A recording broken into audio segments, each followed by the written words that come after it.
He was a millionaire. She cleaned his house, and one day he learned her secret, which changed both their lives. Continued. Muy dignity? Marina opened her mouth to answer, but the words wouldn't come out. Roberto realized he had hit a nerve. Your daughter shouldn't pay the price for your dignity, Marina. She didn't choose to be sick. She didn't choose to be born poor. She didn't choose a mother who prefers to see her die than accept help. Don't say that, Marina cried again. Don't say I prefer to see my daughter die. I'll do anything for her. Then accept my help. I can't. I can't live with the thought that I owe my daughter's life to another person. Roberto was silent for a moment, observing Marina. She was desperate, torn between her love for her daughter and the need to maintain her dignity. He needed to find a way to help that she could accept. Marina, can I tell you something about myself? She was still sobbing. Roberto sat down again, and this time Marina sat too. I was a father, Marina. She looked at him in surprise. In 2 years of working, Roberto had never mentioned family. I had a son, Enrique. He died at 6 years old. Marina covered her mouth with her hands, her eyes wide. Also from leukemia, the same type as Sophia's? A heavy silence fell, filled with shared pain. The difference is that when Enrique got sick, I had money for all possible treatments. I took him to the best doctors in the country and abroad, did everything I could, but even so, he couldn't beat the disease.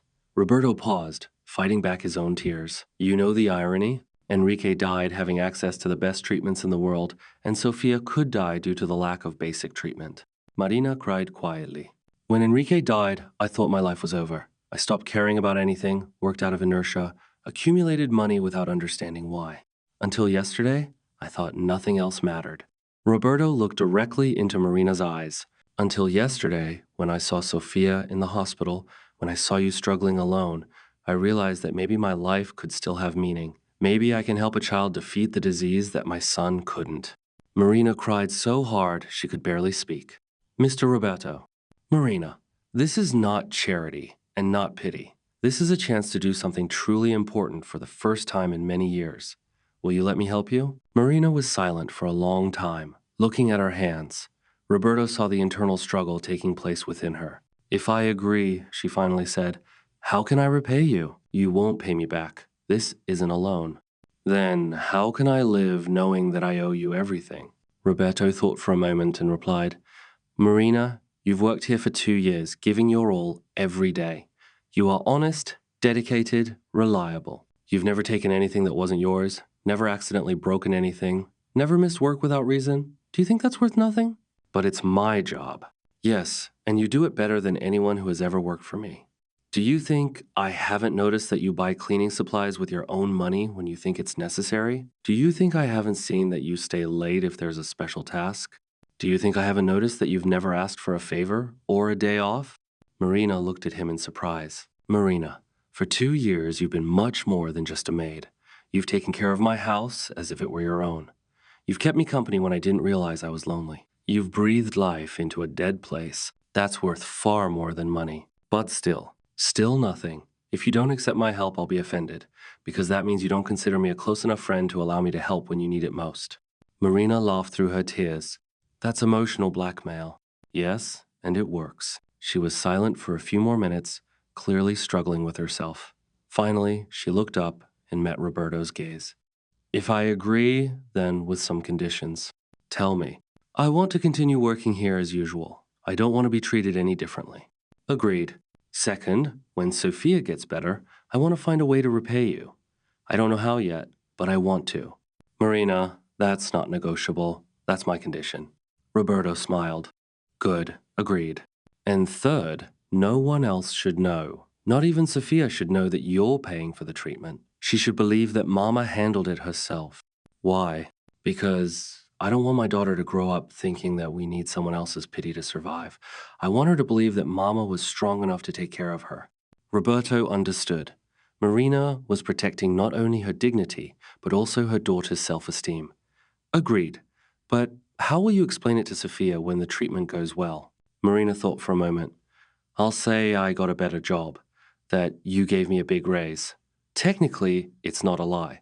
You'll get an 8-0 real monthly raise. Marina smiled for the first time since the conversation began. Thank you, Roberto. Thank you for everything. Don't thank me yet. Thank me when Sophia gets better and plays in the garden. Marina stood up and, to Roberto's surprise, hugged him. It was a hug of gratitude, relief, and renewed hope. Can I ask you something? Of course. Would you like to meet Sophia in person? Roberto felt his heart beat faster. Would you allow it? I think she'll like meeting my boss, especially if he's as good as she imagines him to be. Roberto smiled. It will be an honor for me to meet Sophia. And for the first time in many years, Roberto Mendez felt truly rich with meaning, hope, and a new family he had found when he least expected it. The next morning, Roberto woke up with a feeling he hadn't experienced in years. Genuine anticipation. For the first time since Enrique's death, he had something truly important to do. He had arranged with Marina to accompany her to the hospital in the afternoon to meet Sophia and speak with the doctors about the treatment. Marina arrived at her usual time, but there was something different about her. It wasn't just the relief of no longer having to bear the burden alone. It seemed she had regained a part of herself lost many years ago. She smiled when she greeted Roberto, a genuine smile that lit up her face. "Good morning, Roberto," she said, and it was the first time she had called him by his first name, without Mr. before it. "Good morning, Marina. How do you feel today?" "Nervous," she admitted. "Sophia will be very curious about you. She's never met anyone from my work." Roberto was also nervous, but for different reasons. He didn't know if he could look at a child with leukemia without thinking of Enrique, didn't know if he could control his emotions and be helpful, not just another sad person in the hospital. In the morning, Roberto found it hard to focus on work. He thought about what he would say to Sophia, how to introduce himself, whether she would like him. Marina seemed to notice his anxiety because, at lunchtime, for the first time, she sat down with him at the table.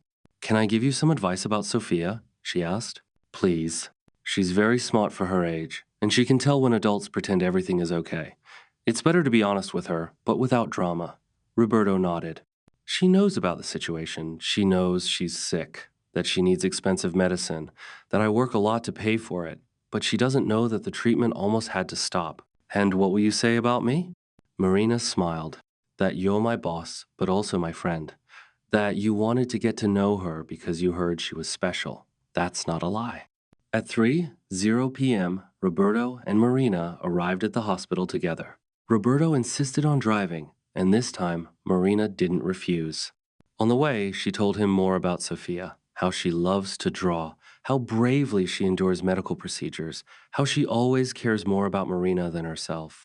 When they went up to the 4th floor, Roberto felt the familiar smell of disinfectant and that heavy atmosphere common to all hospitals. But this time, everything was different. He wasn't just a visitor to the dying. He was someone who had come to help a child live. "Sophia, I brought you a surprise," Marina said as she entered the room. Roberto saw Sophia for the second time, but now she was lively and alert. It was impossible not to notice how fragile she looked in the hospital bed, but her eyes shone with intelligence and curiosity. When she saw Roberto, she immediately smiled. "Are you the Roberto from Mama's work?" she asked in a weak but lively voice. "Mama sometimes talks about you." "And you're the Sophia Mama talks about all the time." Roberto walked over to the bed. "She says you're the bravest child she knows." Sophia laughed. "Mama exaggerates. I'm not that brave. Sometimes I cry when they do tests." "Crying doesn't mean you're not brave, Sophia. It means you're human. Brave people cry too." Sophia studied him carefully. "Have you ever cried, Roberto?" The question caught Roberto off guard with its simplicity and sincerity. "Yes, many times." "Why?" Roberto looked at Marina, who smiled encouragingly. "Because I lost someone very dear to me, someone I loved very much. My son. His name was Enrique." Sophia was silent for a moment, digesting what she heard. "He died?" "Yes." "From what?" "From the same disease as you." Sophia nodded with the seriousness of a child who daily faces the reality of death. "That must have been very sad." "It's the saddest thing that has ever happened to me." "And that's why you wanted to meet me? Because I remind you of him?" Roberto felt his throat tighten. "No, Sophia. I wanted to meet you because your mama talks about you with so much love that I became curious to meet this special girl." Sophia smiled. "Mama loves me very much. She works hard to take care of me. And you love her very much too, right?" "Yes.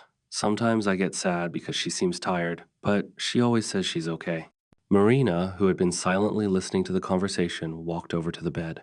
Now Mama will be less tired, my dear. Roberto gave me a raise at work. Really? Sophia looked at Roberto with admiration. You're very good. Mama deserves more money because she does a great job. Completely agree, Roberto said. Your mama is the best employee I've ever had. Sophia clapped her hands joyfully. Now Mama can buy delicious food, and maybe when I get out of here, we'll rent our own house. Roberto felt his heart clench. Sophia was happy about such simple things, wholesome food, and her own home things he took for granted. But for her and Marina, they were distant dreams. Sophia, Roberto said, can I ask you something? Of course. What do you want to do most when you get better? Sophia thought for a moment. I want to plant flowers.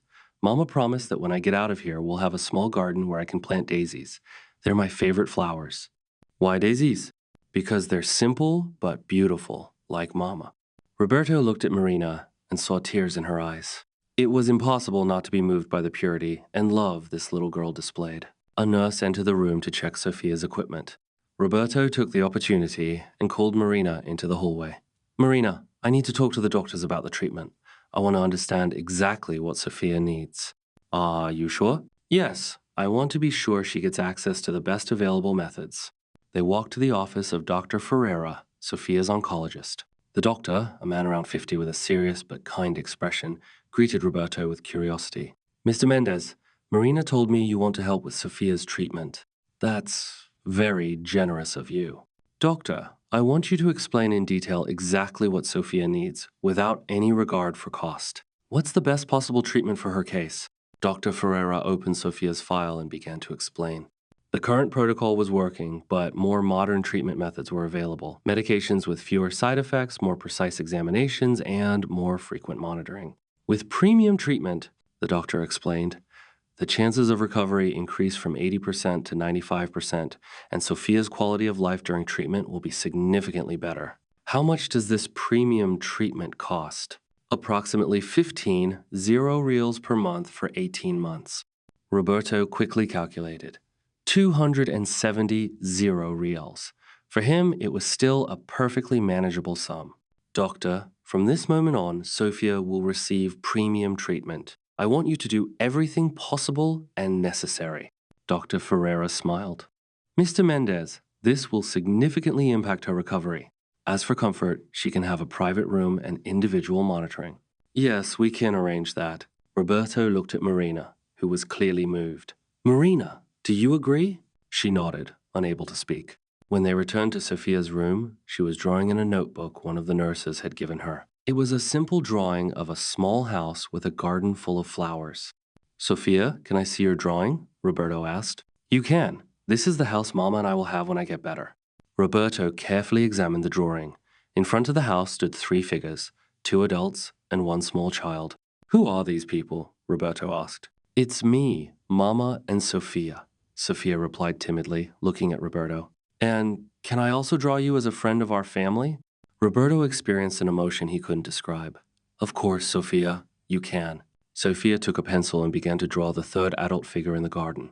Done! Now we are a complete family. Marina cried softly. Roberto also felt tears in his eyes. Sophia, he said, can I tell you a secret? Yes. For a long time I felt lonely. I had no family, no one special in my life. Meeting you and your mama made me feel less lonely. You want to be our family? Sophia asked with childlike simplicity. Roberto looked at Marina, who was smiling through her tears, and he felt, I would gladly become a part of your family, Sophia. Then it's decided, Sophia declared, as if it were the most natural thing in the world. Now you are our special friend, and when I get out of here, you'll come to our new house. Roberto promised that he would, knowing that he was not just making a casual promise, but committing to a new life, a new family, a new purpose. As they left the hospital that day, Roberto felt transformed. Sophia had accepted him into her life as easily as she breathed. There were no judgments, no complicated expectations, no social rules, just the pure acceptance of a child who sees kindness and responds with love. Roberto, Marina said in the car, thank you for making Sophia so happy today. Marina, I should be thanking you. For many years, I haven't felt truly needed. Sophia liked you very much. I think she was missing a father figure. Roberto felt his heart clench. And I miss being a father again. They drove in silence for a few minutes, each lost in their thoughts. Marina, Roberto finally said, can I ask you a personal question? Of course. Where is Sophia's father? Marina sighed. He left when he found out she was sick. He said he hadn't signed a contract to take care of a disabled child. Roberto felt instant anger. What kind of man abandons his own sick child? The kind who should never have been a father, Marina replied simply. In the end, it's even better that way. Sophia doesn't need a father who doesn't love her unconditionally. She deserves someone who will be there no matter what. And now she has that person. She has me, and she has you. Roberto smiled. We're a strange family, aren't we? The best family I could imagine, Marina replied. That evening, Roberto dined alone at home, but he didn't feel lonely. For the first time in many years, he had something truly important to look forward to the next day. A child battling cancer who trusted him, a brave woman who needed his support, and a purpose that gave meaning to all his accumulated wealth. He thought of Enrique, and for the first time since his son's death, he felt he had honored his memory in a real way. He couldn't save Enrique, but he could help save Sophia, and perhaps, in the process, save himself. 6 months later, Roberto stood in the hospital corridor with a bouquet of white daisies when Dr. Ferreira walked out of the office with the biggest smile Roberto had ever seen on a doctor's face. Roberto, the doctor said, his voice trembling with emotion, I have wonderful news. Sophia's latest tests show complete remission. There are no more signs of leukemia. Marina collapsed into the nearest chair, sobbing with relief. Roberto felt his legs tremble, and he had to lean against the wall. After 6 months spent with every test, every chemotherapy session, every moment of anxiety, the day everyone had been waiting for, but no one dared to guarantee, had finally arrived. She's recovered? Marina asked through her tears. We use the term complete remission. Sophia will require regular monitoring for the next 5 years, but yes, she is cancer-free. She can go home and live a normal childhood life. Roberto hugged Marina, and they both cried with happiness. In these 6 months, they had become a family in the truest sense of the word. Roberto visited Sophia in the hospital 3 times a week, bringing books, games, coloring books. Marina continued to work in his home, but now their relationship was completely different. She was not just a maid, but a friend, a confidant, almost a sister. Can we tell Sophia? Roberto asked. Of course, she's eagerly awaiting the results. When they entered the room, Sophia was sitting on the bed, playing with a puzzle Roberto had brought last week. In recent months, she had gained weight, her hair had begun to grow back, and her face had regained a healthy color. But most striking was the sparkle in her eyes now, longer the desperate bravery of someone fighting for life, but the natural joy of a 9-year-old child. Sophia, Dr. Ferreira said, sitting on the edge of the bed, remember we talked about today's tests? I remember. Well, how are they, doctor? Can I go home? Of course, princess. You won. There's no more disease in your body. Sophia looked at her mama, then at Roberto, then back at the doctor. Seriously? I can leave forever? Forever, Sophia cried, but these were tears of pure joy. Roberto walked to the bed and handed her the bouquet of daisies. These flowers are for our new home's garden, he said. Our new home? Sophia looked surprised. Marina and Roberto exchanged glances. In recent months, they had talked a lot about the future. Roberto had made a proposal that Marina was still considering. Sophia, Marina said, sitting on the bed next to her daughter, Roberto has a surprise for us. Roberto took a deep breath. He had rehearsed this moment for weeks, but he was still nervous. Sophia, do you remember the drawing of our family you made? I do. It's hanging on the wall of my room here in the hospital. I thought, what if we turn that drawing into reality? Sophia frowned, not quite understanding. Sophia, Roberto continued, I bought a house, a small house with a large garden, perfect for planting daisies, and I want to invite you and your mama to live there with me. Sophia looked at Marina, then at Roberto, trying to process what she had heard. Like a real family? Like a real family. I can plant as many flowers as I want. Roberto laughed. As many as you want. We'll make the most beautiful garden in the city. Sophia turned to Marina. Mama, can we? Marina hesitated. For several weeks, she and Roberto had discussed this possibility. He had made it clear that this was not just generosity. In these 6 months spent with them, he had fallen in love, not only with Sophia, but also with Marina. He had found in them the family he never thought he would have again. Marina, Roberto said softly. Can I say something? She nodded. Roberto knelt beside the bed, took Marina's and Sophia's hands. In these months, you both have become the most important people in my life. Sophia, you taught me that you can be happy even in the most difficult situations. And you, Marina, showed me what true courage is. Sophia watched intently, her eyes wide open. I know this might seem strange, but I love both of you. I love you like family. I love you as if you've always been a part of my life. And I want to know if you'll give me the honor of taking care of you for the rest of my life. Sophia looked at Marina. Mama, does this mean Roberto will be my daddy? Marina cried again. Only if you want, my dear. I do, Sophia exclaimed joyfully. I always dreamed of having a daddy who would be with me when I was sick, who would bring me flowers and be Mama's friend. Roberto felt his heart overflow with joy. Then it settled. We are an official family. Dr. Ferreira, who had been observing the entire scene, smiled from ear to ear. This is, without a doubt, the most touching discharge moment I have ever witnessed. 2 weeks later, Roberto stood on the porch of the new house, watching Sophia run around the garden while Marina prepared lunch in the kitchen. The house was not a mansion. Roberto had consciously chosen something smaller, cozy, and more suitable for a real family. Sophia easily adapted to life outside the hospital. She was enrolled in the nearest school, quickly made friends, and spent her evenings planting flowers in the garden with the diligence of a true gardener. Roberto, Sophia called from the garden. Come see, the daisies are starting to grow. Roberto went down to the garden where Sophia was kneeling by the flower bed, showing tiny green shoots pushing through the soil. Look, they're growing. Sophia beamed with happiness. These are the most beautiful flowers I've ever seen, Roberto said. And it was true, not because of the flowers themselves, but because of what they symbolized. New life, a new beginning, hope. Suddenly, Sophia became serious. Roberto, can I ask you something? Of course, princess. Do you miss Enrique? The question caught Roberto off guard. Sophia rarely mentioned Enrique, although she knew his story. I miss him very much, Sophia, he replied. But now I'm not so sad anymore. Sometimes I'm sad, but it's no longer pain, but a warm longing for someone I loved very much. Sophia seemed to understand perfectly. I think Enrique would be happy to know that you have a new family now. Roberto felt tears well up in his eyes. Why do you think that? Because when you truly love someone, you want that person to be happy. And you're happy now, right? Yes, Sophia, I'm very happy. Then Enrique is happy too. Roberto hugged Sophia, amazed by the wisdom of a 9-year-old child who had faced death and chosen life. At that moment, Marina approached the kitchen door. Lunch is ready.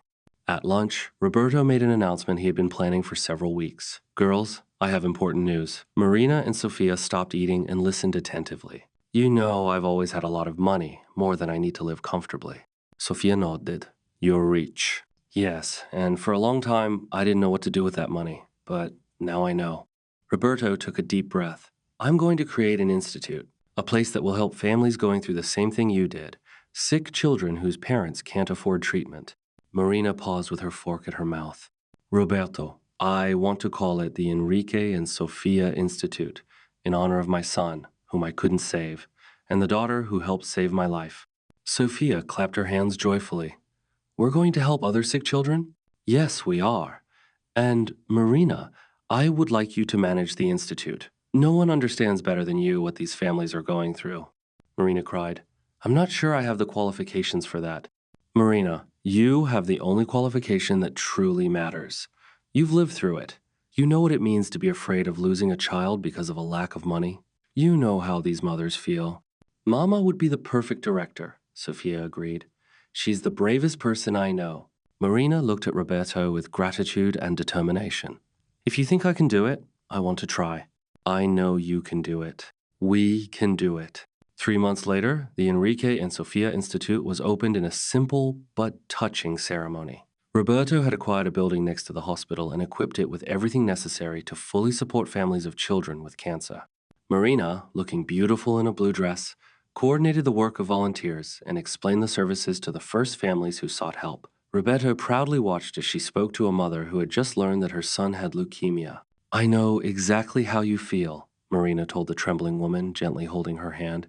I've been through this too, but you're not alone. We'll take care of everything. Treatment, doctors, medicine, psychological support. Your son will get better. Sophia, now completely healthy and back to a normal childhood, walked around the institute, handing out her drawings to other children. In the evening, after the day's activities ended, Roberto found Marina in the room that served as her office, looking out the window. How was the first day? He asked. Intense, emotional, scary, she smiled. Perfect. Are you happy? I feel fulfilled, Roberto. For the first time in my life, I'm doing exactly what I should be doing. Roberto walked over and took her hand. Marina, can I ask you an important question? Of course. Roberto knelt beside her chair and took a small box from his pocket. Marina Silva, will you marry me? Marina looked at the box, then at Roberto, her eyes wide with surprise. Roberto, I know this might seem hasty, but I feel like we've been married for a long time. You and Sophia are my family.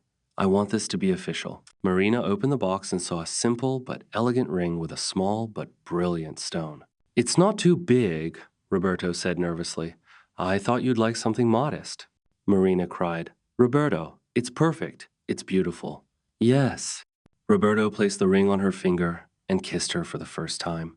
It was a gentle kiss, full of love and promises of the future. Sophia, Marina cried.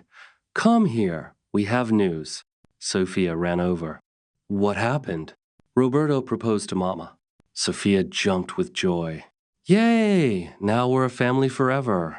Can I be the bridesmaid? Of course, Roberto said, lifting Sophia into his arms. By the way, I have an idea where to hold the wedding. Where? Marina asked. At the hospital, in the chapel where we truly met. Marina smiled through her tears. That would be perfect. A month later, Roberto and Marina were married in a simple ceremony in the chapel of the city hospital. Sophia was the bridesmaid in a pink dress with a bouquet of daisies from her own garden. Dr. Ferreira sat in the front row, along with several nurses who had cared for Sophia during her treatment. The families the institute had helped were also invited, turning the ceremony into a celebration of life, hope, and second chances. During the vows, Roberto spoke about finding love where he least expected it, about how sometimes the greatest tragedies lead to the greatest blessings. Marina spoke about courage, faith in miracles, and how love can overcome any obstacle. When it was Sophia's turn, she simply said, Now we are a real family, and we will help other families too.